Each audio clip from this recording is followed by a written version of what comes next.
Hello મિત્રો, આજે આપણે સૂજીના ઢોકળા બનાવવાના છીએ.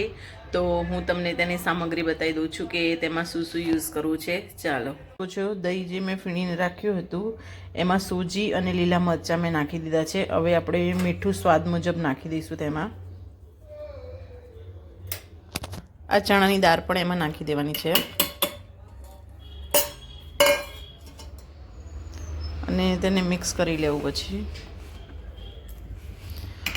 ઈનો જ્યારે આપણે ઢોકળા ઉતારવાના હોય ત્યારે જ ઈનાનો ઉપયોગ કરવાનો છે. આપણે તેને થોડી વાર આપણે રહેવા દઈશું, 5-10 મિનિટ. હવે આપણે ઈનો નાખી દેવાનો છે, અંદર મિક્સ કરવાનો છે. પછી એને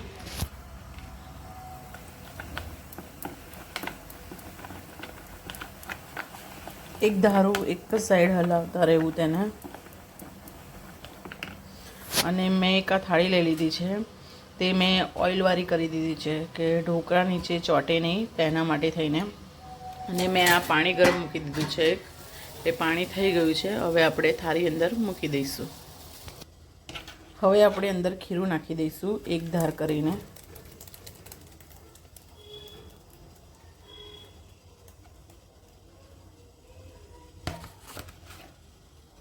જો થઈ ગયું છે. હવે આપણે ઉપરથી લાલ મરચું પાવડર ભભરાવીશું.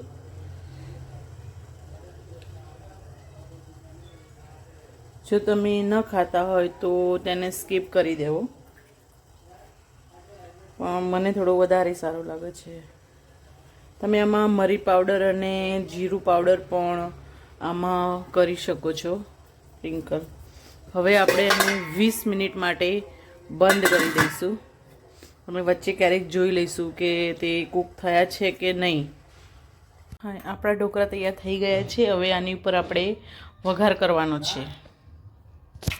આપણે વઘારિયામાં ઓઇલ લીધું છે, 2 ચમચા મોટું. તેલ આવી ગયું છે. ગેસને બંધ કરી દઈશું. હવે આપણે એમાં રાઈ નાખી દઈશું.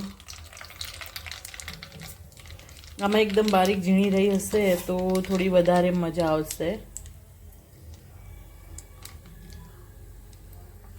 મેં ગેસ ફરીથી ચાલુ કર્યો છે કે રાઈ એકદમ મસ્ત થઈ જાય. અને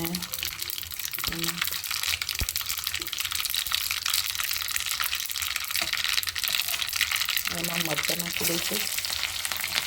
મેં 2 મરચાં લીધા હતા.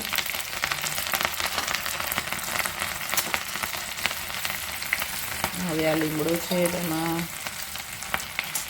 સ્લાઈડ ચપટી હિંગ નાખીશું.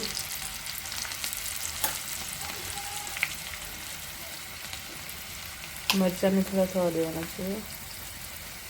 હવે ગેસ બંધ કરી દઈશું અને એમાં આપણે આ તલ નાખી દીધા છે.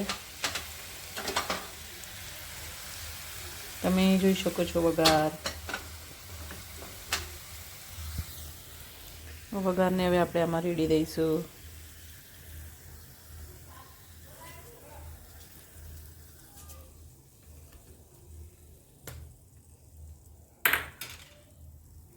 વઘાર એક બાજુ થઈ ગયો તો તેને સ્પ્રેડ કરી દઈશું આપણે.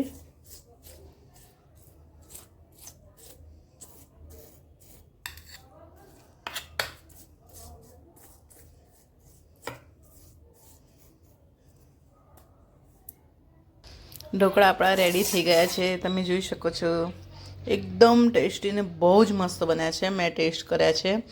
તો તમે આવી રીતે સૂજીના ઢોકળા બનાવી શકો છો. જો તમને મારી રેસીપી ગમી હોય તો શેર કરજો ને સબસ્ક્રાઈબર કરજો. Thank you.